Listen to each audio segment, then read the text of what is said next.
Hello and welcome. My name is Adam Riancho, and we are back on YouTube for another live stream. Today is Wednesday, July 31st, 4 p.m. Pacific Standard Time. Let us begin.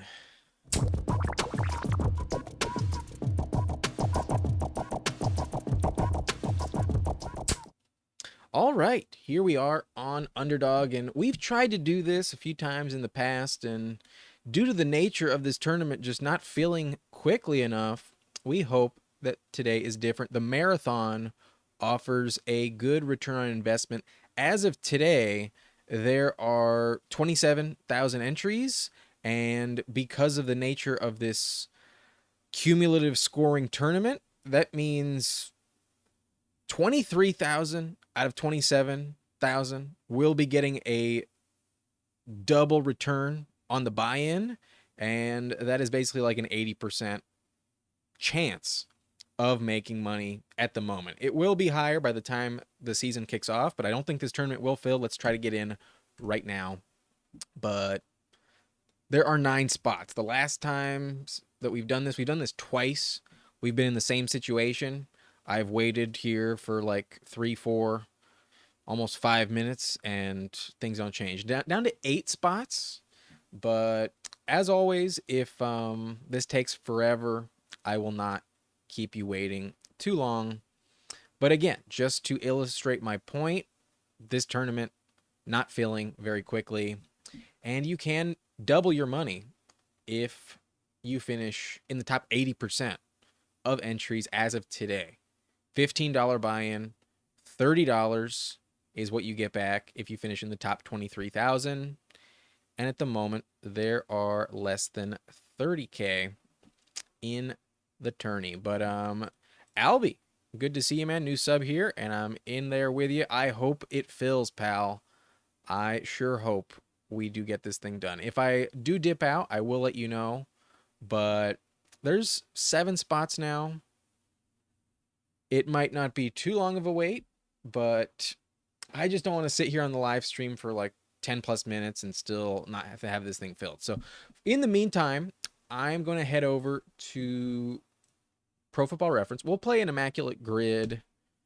We'll see if we can get that thing going soon, but yeah, I'm not gonna wait around for 10 plus minutes. But if we don't stay in that one, we'll head over into a Best Ball Mania, and if you guys want to join me, you're more than welcome to. But for now, we will do a grid and hope for the best. But how am I already forgetting the Ravens linebacker that was traded from the Bears? Defense is just like not my strong suit in terms of like names. Like I'm just like so inundated with all these offensive players' names as I do research and stuff. Like when I think about defense, it just doesn't hit me. But there it is, Roquan Smith. That's who I'm thinking of. Roquan Smith. There we go. 63%. That's definitely who everybody else is thinking of. But good to be on the board. Now we need a Bears 5,000-yard rushing in his career. And I love me some Matt Forte. Matt Forte was a staple in my lineup back when I first started playing fantasy football back in like 2011. He was really good for the Bears. Did get traded. I don't think he was a free agent. I think he got traded to the Jets, but really good player. Matt Forte was dope. But Vikings, 5,000-yard rushing on his career. We could go Adrian Peterson. That's kind of obvious. Maybe we go Dalvin Cook just for the sake of being unique. I think that's still going to be high, but 17% definitely going to be lower on the list than Adrian Peterson. 5,000 yards rushing for the Bengals.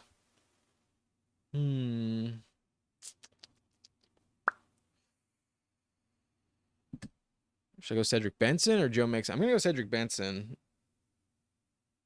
Is he at 5K? I'm pretty sure he is. I might be wrong about this, but I think it's worth taking the bet because that's the point of this grid. You want the least likely selection. And he did hit it 10%, definitely going to be lower than Joe Mixon. So we're done with the rushing guys. Now we need these other players. I'm going to go with Carson Palmer. Pretty sure Carson Palmer played for the Raiders. I know he played for the Cardinals. There he is. 56% though. A lot of people pick him. Bobby, nice to see you, man. You're at work now, so can't draft, but we'll listen. At the moment, we're down to 6 spots in the marathon. 6 more spots. It's moving. It's just not moving as quickly as I'd like it to, but I'm right there with you, man. I would love to win some life-changing money on fantasy, on Underdog. That would be incredible. So that's what we're hoping for. But at the moment, we have 6 spots left in that lobby. Ravens and Bengals. Ooh, how many of those exist? Not obvious. I'm going to skip that one for now, but Vikings, Ravens, Zadarius Smith definitely pops out in my mind. There we go, 17%. I like it. And then Vikings, Raiders. First person I can think of would be Alexander Madison, but Madison has yet to play, and these stats do not include 2024. I'm pretty sure. Yeah, Madison would give us an X. That'd be a wasted guess. Viking and Raider. We also need a Raider and Bear. No, Jay Cutler does not count. Jay Cutler is a Bronco and Bear. Raider and Bear. Raider and Bear. Not obvious. I'm sure somebody watching this retroactively already knows all 3 of these answers, but I'm drawing a bit of a blank, in all honesty.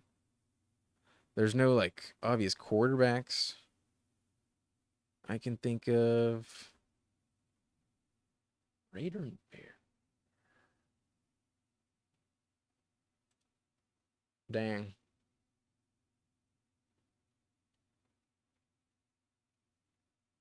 I'm sure this is riveting while I don't say anything and think on the live stream. But, oh, look, we're down to 4 people. I think we're going to wait this out. I think I'm going to wait out the marathon. I think we'll hit it pretty soon. Oh, Khalil Mack. Of course. Of course, Khalil Mack. Wow.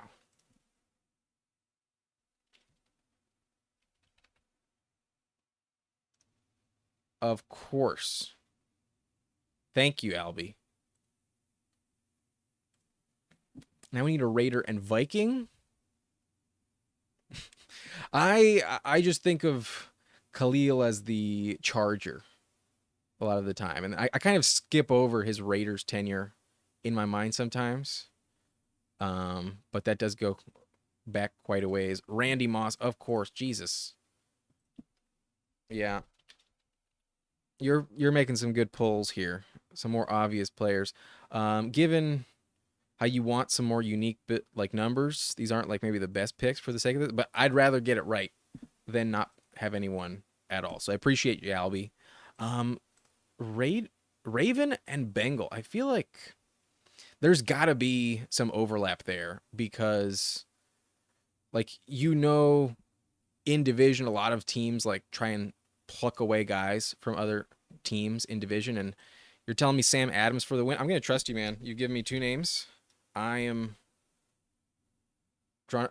Is it Adams from 1994-07 or Adams from 1972-81? I assume it'd be 94-07. That's definitely going to be more in your mind. But we have 2 options here. I'm going to go with 94-07. Recent?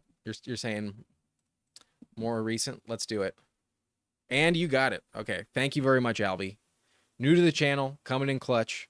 We have an immaculate grid. A score of 323. Maybe not the highest rarity score, but definitely much happier to get it full and correct than not do it at all. So thank you very much, and very good timing. We're down to 1 spot in the marathon lobby, so we will be underway pretty shortly. If you want to join me, I am in the marathon, and you can pull this final spot if you would like it, and hopefully it does get pulled in the next 20, 30 seconds or so. I'd hate for us to be like waiting 10 minutes just for one person. But yeah, we started with 9. We're down to 1. We're definitely locking it in to this entry in the marathon. But as always, if you're new to the channel, hit that subscribe button for me. Hit the like button if you are enjoying this live stream so far. We have yet to make a pick, but that will definitely happen shortly. And Albie says, they say I'm a good man to have in a storm. I mean, at least so far, you've come in very clutch, man. I really appreciate you. Great answers. 2 obvious names I should have known. The Sam Adams one I would have never fucking guessed. That's not in my repertoire. I don't even know what position he played. Now I have to find out.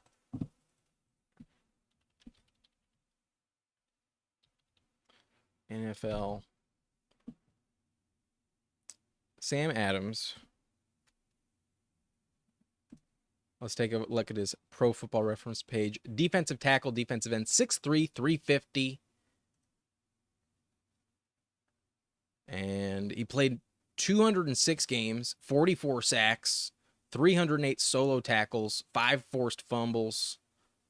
And he is a big boy indeed. Started in Seattle, went over to Baltimore, played in Oakland, Buffalo a bit. 1 year in Cincy, only 1 year. But that year did come in clutch. He was an All-Pro and a Pro Bowler 3 separate times. He was second team All-Pro. Very interesting. Best season may have been... He had 3 interceptions as well. Wow. Very nice. But our draft is full. We got pick 9 once again. I've been getting so many of these late half of the board picks. It's fine. I'm not going to be upset about it, but I would just love like pick 2, pick 3, pick 1 is even fine. Has not happened on the live stream in quite some time. But Albie, I see you there at pick 11. I assume that's you, unless somebody else has your name. But pretty sure that that would be you at pick 11. This draft is underway. Yes, indeed, you are pick 11. Okay, so the strategy is a little bit different in this tournament because every single week counts. Like, I'm going to be a lot less inclined to draft Jonathan Brooks in this format. I'm going to be a lot less inclined to draft Nick Chubb in this format. Anyone who's expected to miss time early in the season, like, there's no chance I'm drafting TJ Hawkinson, more than likely. I'm not going to draft Rashee Rice, probably, unless it's at a massive value. But, ooh, I was hoping for one of these running backs, and I would love if C23 Luke does not snipe me on Breece Hall. He does. Damn it. I would have loved Breece Hall. There are some reports today, or maybe yesterday, that Tyler Algier may have a decent role, kind of contradicting earlier reports. And I think I'm still going to have a really good running back coming back around. I'm going to go...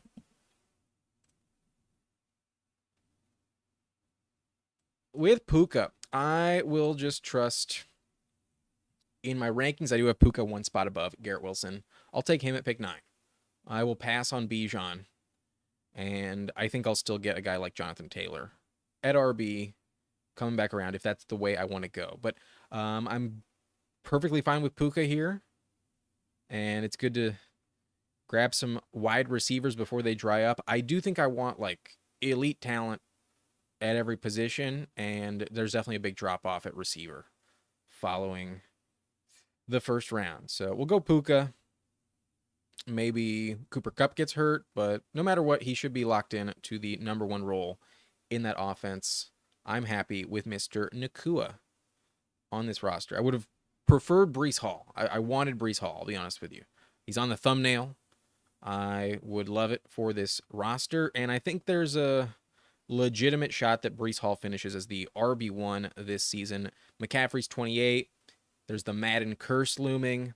And it's been 20 years, basically, since we've had an RB repeat as the number 1 overall at the position. So there are some trends that I think can make you concerned. I think CMC is still probably the best bet to do that, but I if I was going to bet on anybody else at RB to do it, it would probably be Breece Hall. But I'm a believer in the Colts this season. I passed on Bijan, and a guy I was very comfortable with settling on coming back around would be Jonathan Taylor. I'd much rather have Puka Nacua, Jonathan Taylor, then wind up with Bijan and Drake London. Granted, that is an Atlanta stack. I do not see Drake London in the same tier at all as Puka. I mean, even the team at 10 had the chance to go Drake London. They passed. They went with Jalen Waddle. So here I am with wide receiver RB. And so far, I like the start. Balanced with some elite talent, top 10 receiver, top 5 running back. Let's go. But is anything odd in this draft so far? Not really. I think it's kind of more common that A.J. Brown goes at pick 7. He has been kind of leapfrogging some of the receivers so far. And while the ADP did have Garrett Wilson above Puka, that is a bit different. Just kind of the ADP of this tournament.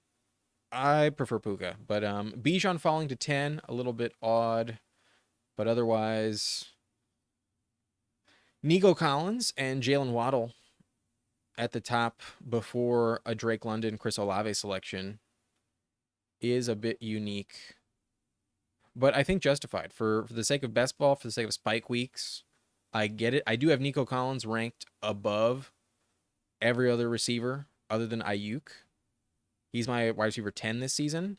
But I do think I'm going to change that. I do think I'm going to put Marvin above him. I think I may have overvalued Nico just slightly. I think I'm going to still have him in the same tier. I still like Nico a lot. But to have him above Marvin feels a bit bold, given there's Diggs coming back into the equation. I might be dismissing Diggs just a little too much. But following Taylor, we see London, Saquon, Adams, Debo, Ayuk. People still kind of sleeping on Ayuk. I think Ayuk could be a league winner this year if he continues to go in the back portion of the second round. I trust him. And I have a feeling there's going to be another injury to Debo. There could be an injury to CMC. There could also be an injury to George Kittle. We do not know. But I, for one, am comfortable taking Ayuk at the top of the second. Chris Olave falls to 22. Don't see that often. But I think that's more emblematic of where he should be going. I'd prefer Olave over Devontae Adams. But other than Waddle, every other player that was taken at receiver above him, other than Adams and Waddle, I do have ranked above Chris Olave. So Olave falling, I understand. Followed by Devon Achane, DK Metcalf, Devontae Smith. I like Team 1's strategy so far. I do like that combo there of Metcalf, Devontae. Mike Evans falls to pick 28. That's interesting. Kelsey goes 30. But Derrick Henry, 26. Kyron, Mike Evans, Cooper Kupp, and now Kelsey at pick 30.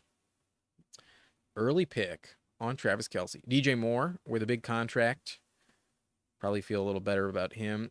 Allen has a higher ADP here. Definitely understand that. Pacheco goes. I was honestly thinking about Pacheco. But I already have the elite RB.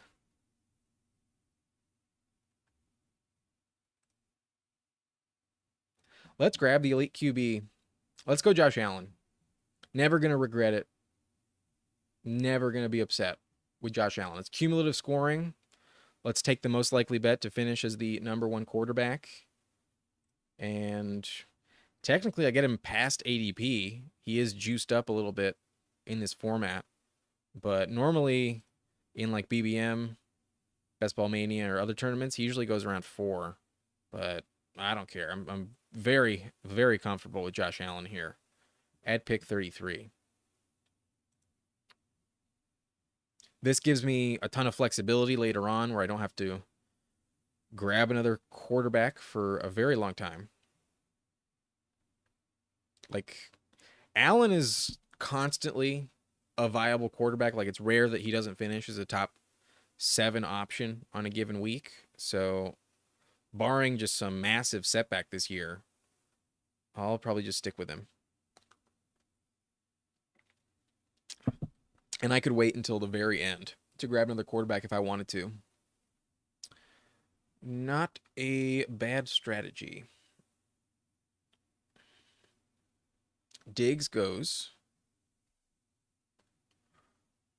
but we got receivers I'm very comfortable with. Could also go Zay Flowers or T. Higgins. I have Tank Dell ranked the highest. Having Taylor really makes me comfortable, right? I might get sniped on ETN here, but I don't think I have to take him. Not going to upset me. Cooper goes.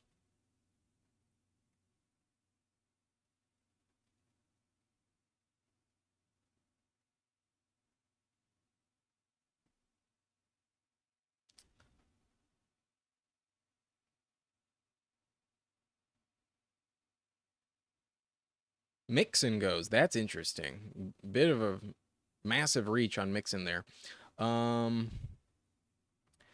Tempted to go ETN, but I feel like I could fall behind at the receiver position. And my highest ranked guy is going to be Tank Dell. I'm going to take Tank Dell. Great rapport with CJ Stroud. Had a stretch to close the season with an average of over 20 fantasy points per game. He appears to be 100% healthy. And given he is the cheapest Texans receiver, I think he's the most valuable one. I think he will be going off for some massive spike weeks many times this season. So that's our team so far. We have Puka, Jonathan Taylor, Josh Allen, Tank Dell on this roster. I like it.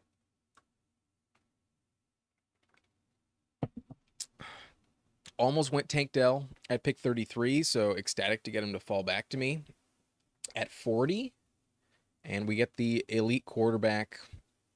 Never going to be upset with that. But then we see George Pickens, Jalen Hurts, Mahomes, Travis Etienne, Zay Flowers, Lamar Jackson.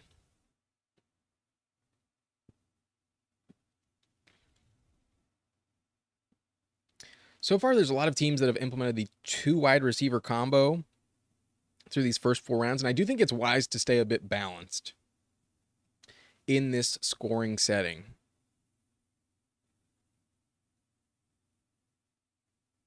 Keeping that flexibility, keeping high-end options on your squad round after round does feel like one of the ways to go. Like Team 12 with 4 receivers, a bit bold. We'll see what they get at running back, QB, tight end. But if there's one position you're going to hammer most of all on Underdog, it would be receiver. Team 4 also opts for the same strategy. They have Jamar, Ayuk, Mike Evans, Zay Flowers. Otherwise, everyone is really balanced. Only one other team with 3 receivers through the first 4 rounds. And now we see a run on tight end with McBride, Dalton Kincaid, Mark Andrews. That's pretty typical. Once you hit round 5, the tight ends really take a premium. Anthony Richardson goes. I considered passing on Allen in the hopes for Richardson, but when I saw that Allen's ADP was really steamed up at pick 31 in this format, I was like, well, that means everybody else is going to go higher at that position as well. So let's pass on skipping. Let's not skip on Josh Allen. Let's just take Josh Allen. But I'd be very comfortable with James Cook here. Bit of a Josh Allen combo. Because I think all these receivers are overpriced. The only one I'm like kind of comfortable with is Chris Godwin, who goes off the board. And I actually have some receivers ranked later, such as Ladd McConkey, more highly valued than Chris Godwin. So a stack here, I'm going to grab almost every single rushing touchdown in Buffalo. There might be some for Curtis Samuel, but James Cook does catch passes. There is some stacking correlation with the Josh Allen-James Cook combo. And I'll be lining up for a receiver pick in the 6th round, hoping for someone to fall to me at pick 81 at receiver as well. But running back seems to be highly valued in this draft. I don't know if it's unique to this lobby. This group of 12 just seems to covet it a little bit more. We saw Bijan fall, but after that, everybody else kind of went higher than expected, especially Joe Mixon. But even Pacheco, Derrick Henry, and to get James Cook at 57, very comfortable with that. But boy, team 12 just locking up receiver. They take their 5th in Keenan Allen. What are they going to do here? Will they go with 6 straight receivers? That's a bold approach, but not great values at running back. I kind of don't blame them. Just, I wouldn't go Keenan Allen. I'm not on board with Keenan Allen this year. But a pick I am definitely not making would be Rashee Rice. I don't know if he gets suspended. I can't tell you that for sure. But even if he starts week 1, there's this scenario where Rashee Rice gets suspended mid-season, where he misses the end of the year with a suspension. So I still don't feel like Rashee Rice is completely safe. It's definitely worth the gamble here when you can win a shit ton of money. But that's just not the way I want to go. Very interesting here, but I'm just going to stick with my rankings, and although it's a bit of a reach, I trust Ladd McConkey. He is my highest ranked receiver, and I think given I still need someone in my weekly lineup, I'm going to go with who I think is the safest guy. I'm going to take Ladd McConkey. Great reports. He's looking like the clear wide receiver 1 in LA, as I expect, and there's over 300 available targets in the Chargers offense from last year. That's probably not going to be the same type of volume just because of the Jim Harbaugh, Greg Roman approach, but they will be throwing the ball. It's not like when you have Justin Herbert, you're just going to not do it. And McConkey looks like their best receiver. Love me some Ladd McConkey in round 6. I don't really trust Ridley. I don't really trust the Titans offense.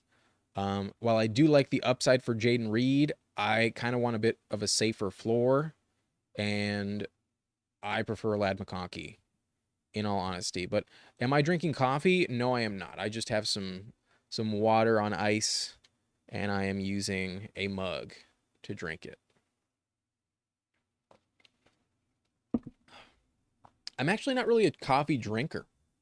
Not like I've never drank it. It's not like I'll never have a cup of coffee in my life. But people who start the day and like need to get a cup of coffee before they feel alive, I cannot really relate to. I'm just not that type of person.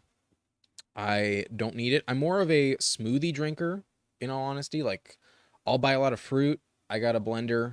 I'll make myself a smoothie almost any day of the week before I brew myself a cup of coffee. But maybe it's a West Coast thing. I know plenty of people here on the West Coast that also drink coffee. I think I just never got into it. And that's the thing about coffee and caffeine. Like, once you really start making it a habit, you start to get addicted to it, and now you like need it to run. Otherwise, it's not always critical. Maybe it's just me. I don't know. I'm sure I'd be a lot more wired and energetic if I did drink it. But when I do order coffee, I'm more of a espresso guy. Like, I want the effect. Give me like a shot of it, and let's just do it quickly. But every now and then I'll order coffee. I do like the taste of it. It's just not really like a go-to beverage for me, in all honesty. Like, if I'm at a coffee shop, I'll often order like a chai instead of a coffee. But that's just me. Think of it what you want. No disrespect to anyone that does love coffee. Sometimes it really hits the spot. Just for me, not my favorite drink. Yeah, I'm more of a water in the mug type of guy. But yeah, running back is really being steamed up. I think I made the right call going with James Cook, because I'm going to be getting one of these next 3 picks. And even if it's Evan Ingram, I'm very comfortable with that. But I would be satisfied with Keon Coleman, honestly. But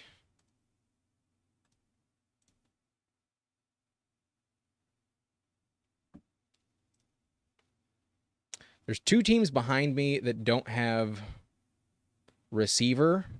So I'm going to take the guy I want the most. I'm going to go with Brian Thomas. Or should I go with Evan Engram? Nope, I'm going to take Brian Thomas. Every team behind me has a tight end. With these next 6 picks, every person has a tight end. So maybe I get screwed. Maybe I get sniped on Evan Engram. But it's a lot more likely I get sniped at the receiver position. And I am somewhat comfortable with Jake Ferguson if he comes back around. So definitely happy to go with Brian Thomas here at pick 81. Love me Brian Thomas. I think he's just as valuable as Chris Godwin, just as valuable as Christian Kirk, and he's going almost 40 picks later. 33 picks later, excuse me. I don't want to oversell it. But Christian Kirk goes at the 4-5 turn. I get Brian Thomas, pick 81, late round 7th. Love me some Brian Thomas. Apologies, Albie, you do not get your boy. He is one of my most drafted players. I love Brian Thomas. Really underrated talent. I think everyone is sleeping on him. I think he's one of the most likely options to hit in this round. But we do not get Evan Engram. Team 12 opts for their second tight end.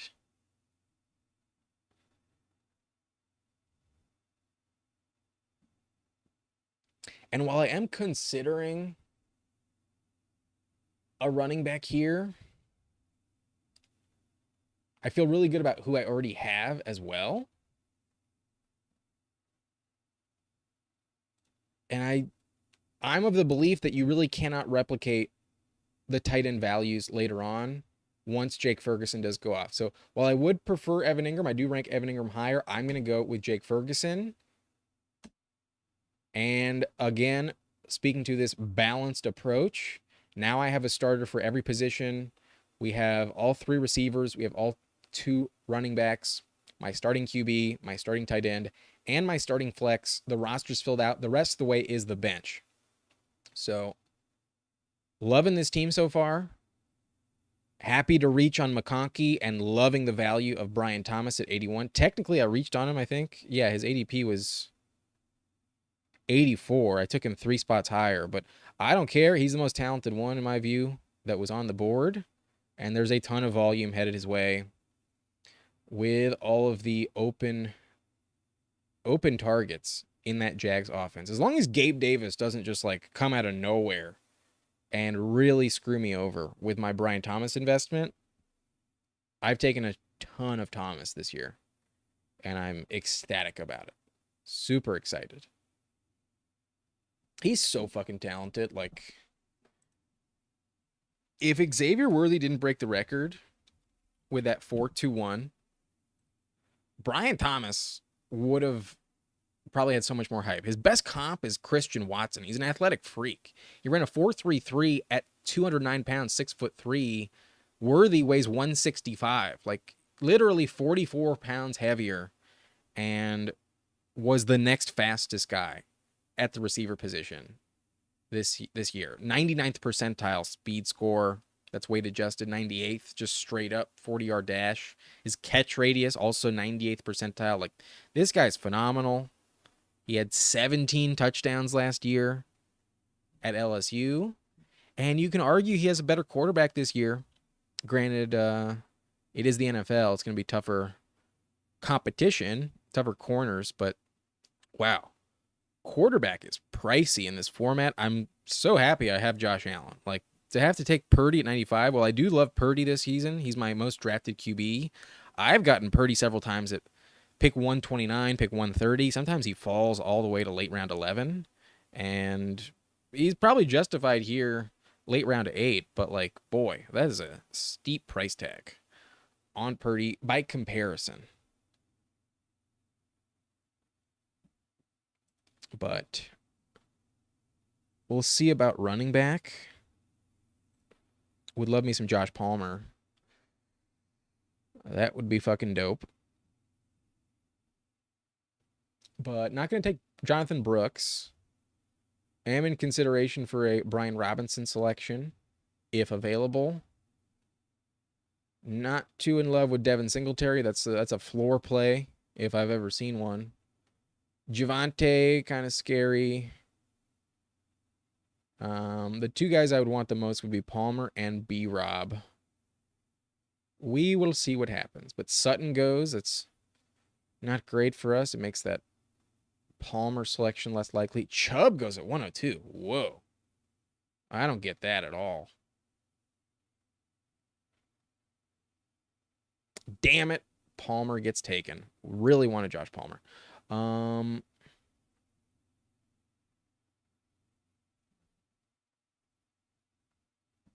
It is fine. I will take me Brian Robinson. And with pick 12 only having one running back, I think that's definitely the position most necessary to get ahead of. I think there will be a bit of a run on running back in these next 6 picks. We see Tua go off. Not a fan of Tua this year. Not at all.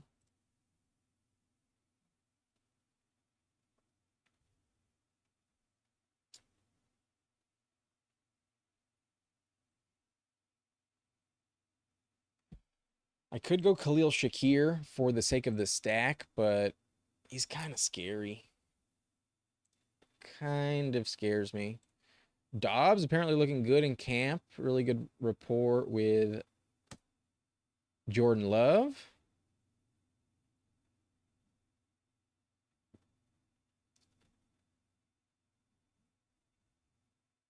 But Shakir would give us the stack.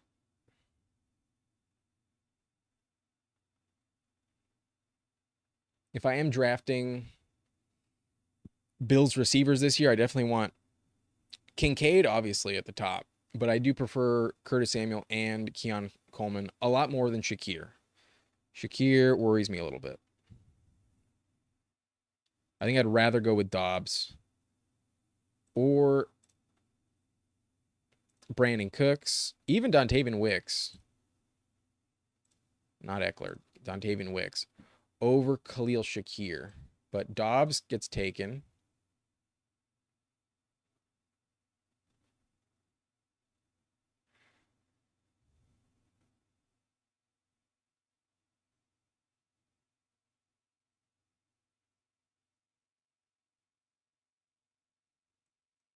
Let's gamble. Let's go Dontavian Wicks. Skip over Shakir. I'm going to say fuck it. The only reason he's priced this high is because of the Josh Allen stack, but I really feel like he should be going in like the same tier as Jerry Jeudy, Gabe Davis, AD Mitchell. I think Shakir is one of the more overpriced receivers that you can find at this stage in the draft. Really not excited with Shakir, but we are kind of hoping for the best in Green Bay. Technically, we just drafted the wide receiver 4 in an offense as opposed to the wide receiver 3 in the offense that we have the QB. So maybe that was not the right pick, but I am just not a Shakir guy. Not going to be hyping up Shakir much on this channel. So just going to stick to my gut, stick to my rankings. I do have Wicks ranked higher. If you told me that Christian Watson got hurt this season, I think Dontavian Wicks would take his role, would be a fucking smash. But there is a world where he does not get on the field very much, but when he was on the field last season, he was phenomenal. He was excellent when given the opportunity. And I am hoping for the best. But that's the thing when you take Dontavian or Romeo Doubs, like there's a lot of upside. There's double-digit touchdown potential. We saw that for Jaden Reed last season. Romeo Doubs scored 8 touchdowns of his own. How many did Wicks score? I feel like he scored like 5. He scored 4. 4 touchdowns. Didn't really play much, though. Only started 6 games. There were 2 early on, then was really a non-factor for several weeks. Started to come alive a little bit, but really just did much in the touchdown department at the end of the season. Did have over 90 yards in 2 different games, though. Against the Chargers, against the Tampa Bay Bucks, went over 90 yards receiving. And that's what we're hoping for. He did come alive at the end of the season. Let's just look at these last 8 games. An average of 3.6 catches, 55 yards per game, 0.4 touchdowns. Let me do some math here.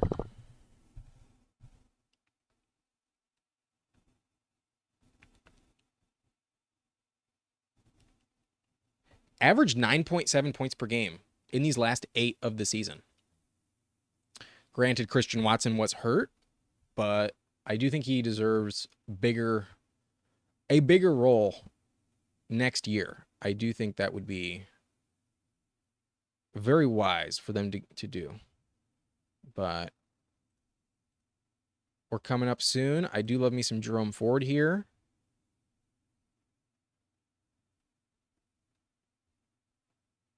And he gets sniped. That's okay. We could go with a Trevor Lawrence stack. Lawrence has fallen 13 picks, but given I have Josh Allen, I don't know if that's the direction I need to go in here.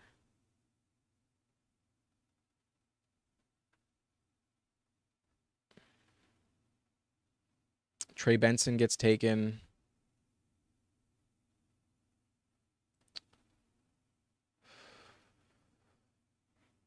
I'm kind of feeling a Jalen Polk selection. But running back is a little thin.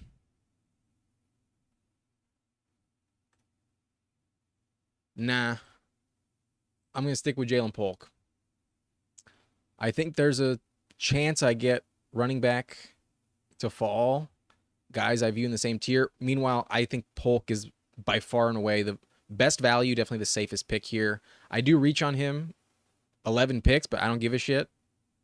I think Polk is very safe, looking like the clear wide receiver 1 in New England. And I know it's the Patriots offense, but there's some bad reports about Drake May.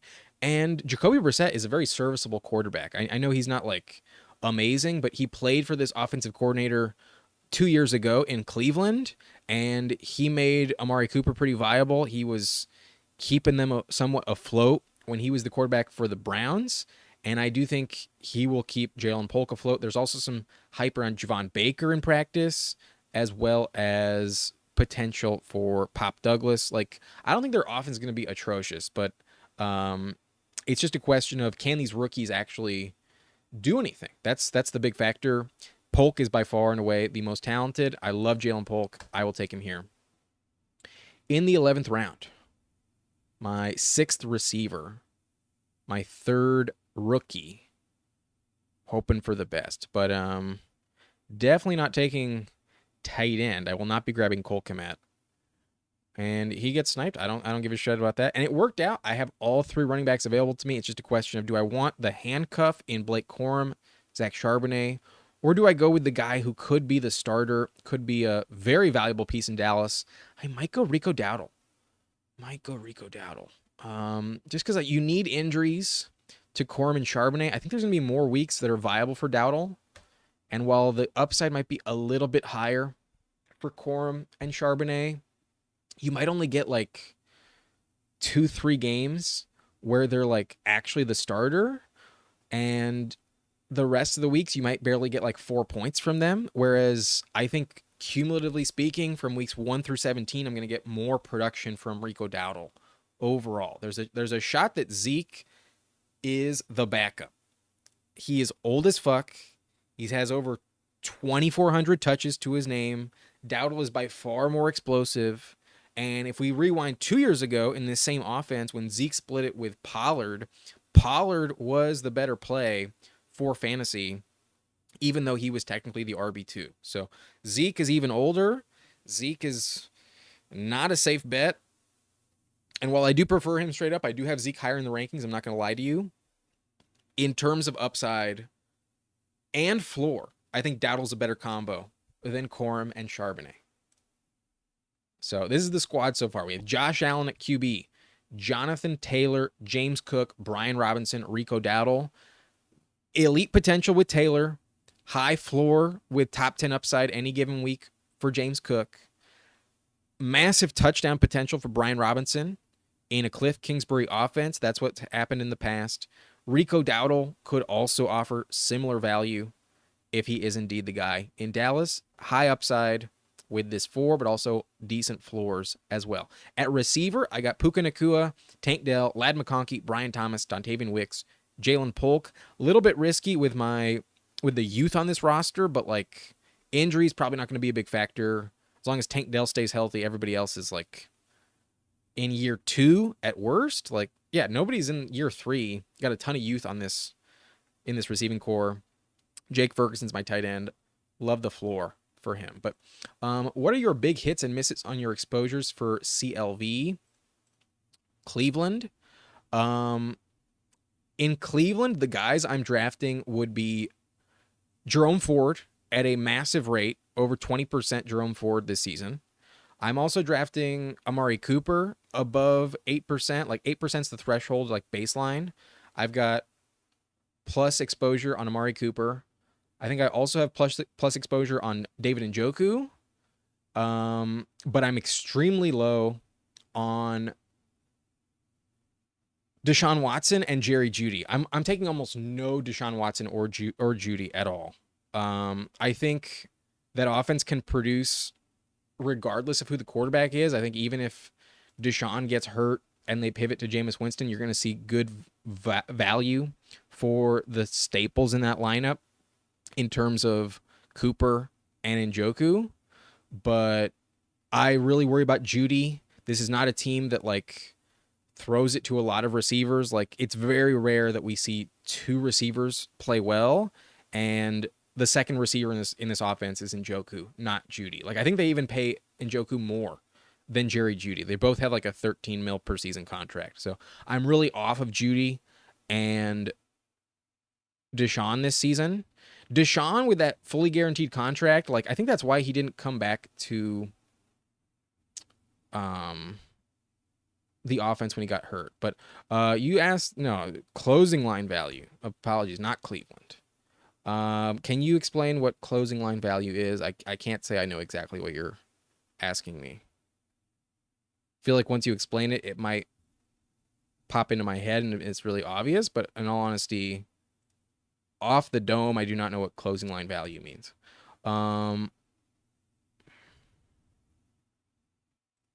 Some hype on Tyler Algier. Maybe we go Algier.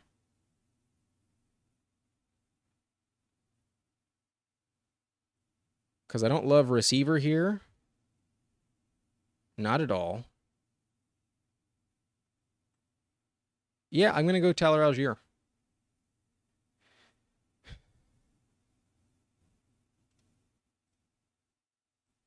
The news blurb on Algier indicates that he is expected to have a big role. I'll read this after I make my next pick. Oh no, we had some time. Offensive coordinator Zach Robinson said Tuesday that Algier certainly is going to have a big role again. Josh Kendall of The Athletic reports. It's not what Bijan Robinson drafters want to hear following a rookie season in which the 2023 8th overall pick got only 28 more carries than Algier.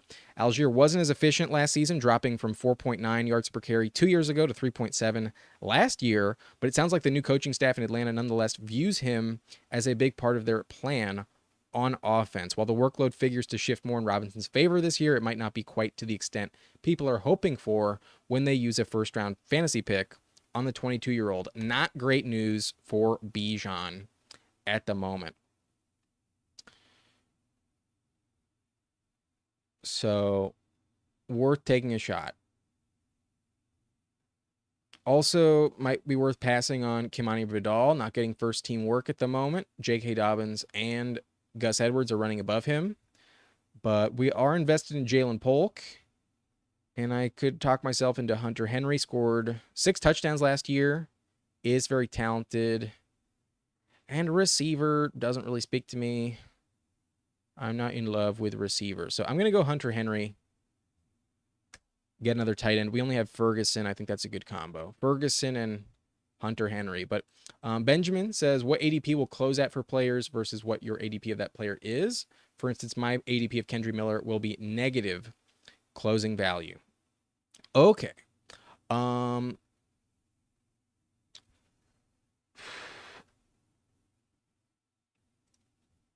That's a good question. I was taking like none of Kendre Miller, so I'm very happy to see his ADP fall. A big miss for me would be Juwan Johnson, though. Also in the Saints offense, I was taking a ton of Juwan Johnson back before June when his ADP was, I want to say right around here. I feel like Juwan was going between picks 160, 175. I had like Juwan as my most drafted tight end for a long time, and then he has plummeted to pass pick 200. So that's a big miss. Juwan Johnson. I took a lot of Nick Chubb before the NFL draft. I was a lot more optimistic about Nick Chubb early in the off season. I was picking him at like 96, 97, and now there was like a several week stretch where he was going at pick 150. So that's a big miss. But guys that I was super invested in before their ADPs rose were Josh Palmer. I was very high on Josh Palmer. I was taking him like crazy before the NFL draft, even when like Keenan Allen and Mike Williams were on the team at pick like 170, 180. I had a massive amount of Josh Palmer. I still don't think he's risen enough. I also had a massive amount of Jalen Polk back in the day before the draft, and I have been following his ADP as it has moved up the board ever since then. I have a lot of Jalen Polk. I also have a lot of Jerome Ford, but we'll see on his final ADP. Anybody else that's been like a major mover? You know who I think is going to end up being a very big hit for me? I have like 14% Alvin Kamara. And he hasn't taken a massive boost since the Kendre Miller news, which is kind of shocking to me. I feel like he should be rising like by a full round. I think Kamara should go in round 6, where he goes in this draft, whereas normally he goes in round 7. I've taken Kamara even as late as pick 90, and that's why I have so much of him. Like anytime he falls, I scoop Kamara up, and I think he still has a very good season left in him. I think Kamara will be a big winner for me when it's all said and done. So those are the names that are coming to mind. I don't understand why Brian Thomas continues to fall, but I've been taking him a lot. And Ladd McConkey, I've been following as his ADP has risen considerably, but I'm not afraid to reach on him. So those are the guys that I'm like overdrafting and underdrafting, and I think will work out in my favor, but there are some misses there. I wish I was higher on J.K. Dobbins. I have Dobbins at about 7-8%, and it seems like his ADP is about to move up the board a lot given recent camp reports for Dobbins. So that's someone I wish I had more of, but I mean, it's hard not to blame yourself for passing on Dobbins with all his injury history. But yeah, those are the guys that I can think of. I might miss on Chase Brown because Chase Brown's about to move up the board a lot. And I have not taken a lot of him. I've taken a lot more Zach Moss. That could also be a miss. But I feel like next week we're going to see Zach Moss taking a lot of reps with the first team, and it's all going to even out, and the steam on Chase Brown's going to cool down. So not too worried about that. But yeah, that's where I'm sitting. Vidal still on the board, falling considerably, and not excited to take him.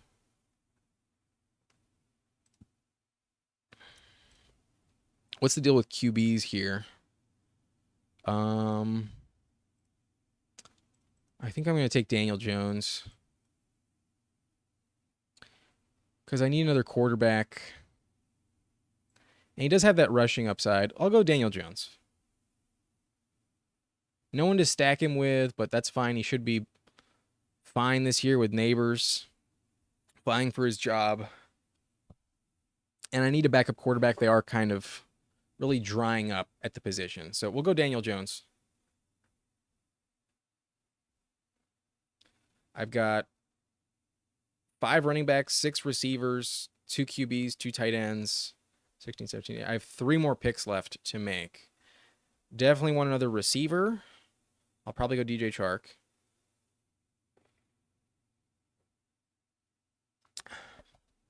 A lot of good news recently on DJ Chark. Running with the first team offense. Looks to be above Quentin Johnston. But we'll see what happens.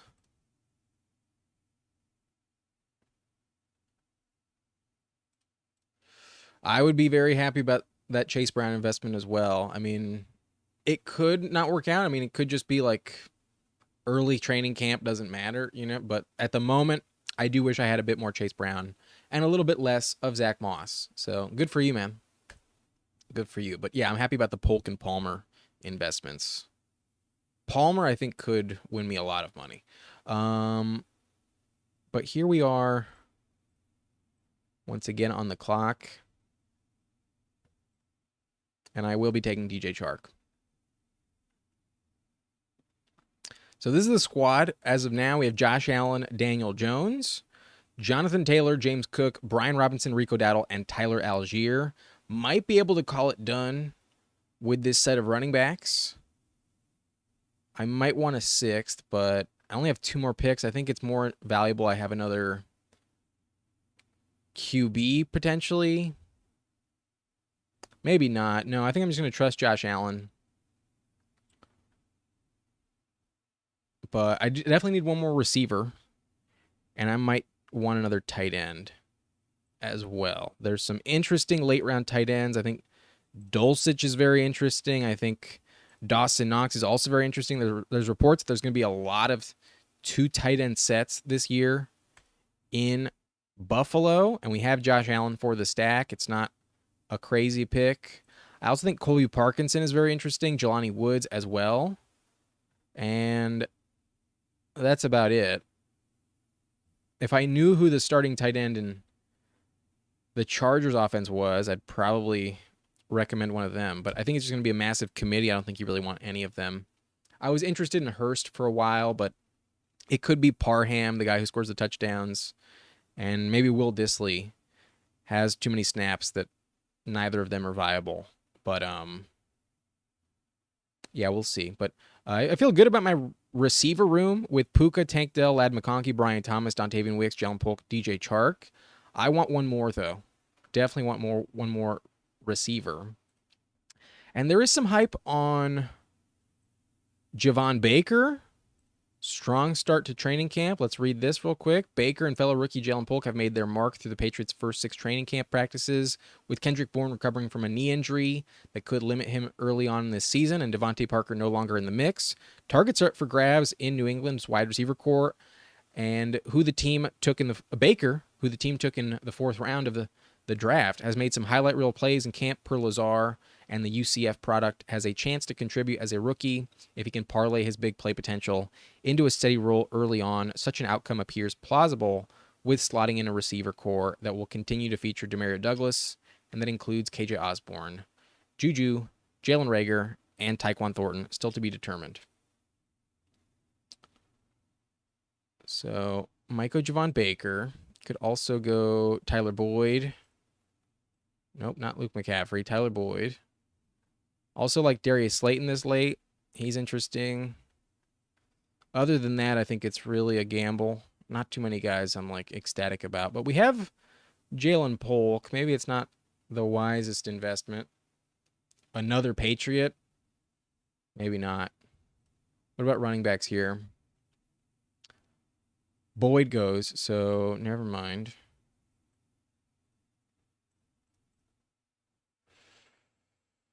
Actually, I have Daniel Jones. I'm going to go with a stack with Darius Slayton. Give me Darius Slayton. Yeah, that's the move. Now it's a question of, do I go running back or tight end here? Audric Estime goes off the board, and Estime is definitely someone I would have considered.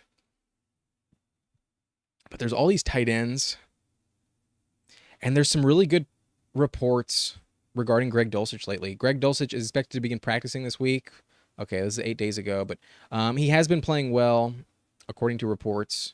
Jelani Woods also appears to have locked up the tight end 1 role in the Colts offense. That's good for him. Parkinson might be like good early in the year, but if Tyler Higbee comes back, it might not pay off. That's a little scary. I do love me some Dylan Laube, but given who I have at running back, I don't think it's critical I have a 6th RB. I think I'm going to pass on running back. I'm going to go with tight end here. And there's not a lot of like good players in Denver. I think I'm going to go Greg Dulcich. I could go Knox for the stack, but not my favorite way to go. Are there any QBs? I could go Bo Nix, but they're not really going to scratch my lineup too much because I have Josh Allen. Not that critical. Parkinson gets taken. It's either Knox or Dulcich. I'm going to go with Greg Dulcich. Give me Greg Dulcich. Ferguson's not the most elite option, but he's definitely good. Hunter Henry, good for touchdowns, but Dulcich could be the second best receiver in Denver this year. I think he's a little more talented potentially than Troy Franklin and any of those other receivers. Courtland Sutton's definitely their number 1, but there's 90 targets available with Judy leaving along with some other guys that are not really players you care about. So we'll go Greg Dulcich. We'll hope for the best. And I think tight end was probably my weakest position at this point. So that's the roster. Not bad at all. Loved this Brian Thomas value. And I feel like I have good running backs. I feel competitive with this team. Josh Allen, Daniel Jones, Taylor, James Cook, Brian Robinson, Rico Dowdle, Tyler Algier, Puka Nacua, Tank Dell, Ladd McConkey, Brian Thomas, Dontavian Wicks, Jalen Polk, DJ Chark, Darius Slayton, and at tight end I have Jake Ferguson, Hunter Henry, and Greg Dulcich. It's been good. Like the team, I think it can compete. But Albie, enjoyed it as well. Good luck to you. Let's take a look at your roster before we bid you adieu. Since you were here with me in the draft, let's take a look. You had pick 11. Oh. Let me get to this. You had pick 11, and you go CJ Stroud, Justin Herbert, Drake May, triple QB. Stroud is stacked up with Nico Collins and Dalton Schultz. Herbert stacked up with Quentin Johnston. A little risky, but at least he's stacked up with someone. And you also have Drake May, who I believe is unstacked. No, you have Pop Douglas. Not bad. I don't know if you need Drake May personally. Miss Goff ruined the plan. Oh, yeah, I saw you commented about Goff. I forgot to read it. You wanted Goff, had to step away, so I started him and a few receivers, but apparently they were all available ahead of Goff, and I auto-drafted 2 of them. Bummer. Yeah. Sometimes it's rough to step away, but you had Gibbs and Laporta. I don't know if it's critical to stack up Goff, especially when you already have CJ Stroud at a high value. Definitely would have been better to just have Goff rather than the combo of Herbert and May, but, you know, sometimes it just doesn't happen the way we want it. But at running back, you have Gibbs, Rashad White, DeAndre Swift, Antonio Gibson, Bucky Irving, Tyrone Tracy. The stack with Tampa Bay, interesting. Got Gibson at a good value, but I'm not like super high on Gibson personally. Tyrone Tracy could be really interesting as well. Swift scares me a little bit, but your top 2 are really good. Not a bad running back core at all. And receiver looks pretty solid. Nico Collins, Amari Cooper, Keon. Looks like you went with Lockett and Dobbs instead of Goff. But you did kind of need receiver, man. So I don't think it was the end of the world. I think it worked out for you. I think if it was me, I would have opted for maybe instead of either Drake May or one of these late round running backs, instead of May or Tracy or Bucky Irving. I think I would have rather had one more receiver personally. I think that's the only change I would have tried to make. And if you could have taken Goff instead of Herbert, that would have been dope. But I remember Goff went early in this draft. Goff went early on, so I think you're doing fine. But I kind of would have liked one more receiver. Keon Coleman is the 3, Lockett is the 4. Scares me a little bit, especially with Quentin Johnston on this team. Is a bit of a gamble. So that's the only thing I would change. One more receiver. That is all. But good team, good squad, and fun draft. Oh, that's not what I wanted. It's been good. It's been fun, and it's time to call this live stream over. If you're new to the channel, have not done so already, hit that subscribe button, hit the like button as well, and I will see you tomorrow. No, I'm gonna see you on the live stream in 2 days. In 2 days, but tomorrow I expect to post a video, most likely. We will see, but keep your eyes open. It will come sooner or later. I think I'm gonna pivot to tight ends in the rankings up next. We've already covered 40 running backs, 50 receivers, and we'll see what happens there. But you said you were gonna take wide receiver, but he was sniped, so I went one more running back instead. I feel you. First time taking Quentin thus far. Who knows? Maybe it works out, but camp reports say that's not the best, most likely bet to make. But yeah, that's it for me. Time to call it done. I'll see you guys later on this week. Hope you have a good one. Take care. Bye-bye.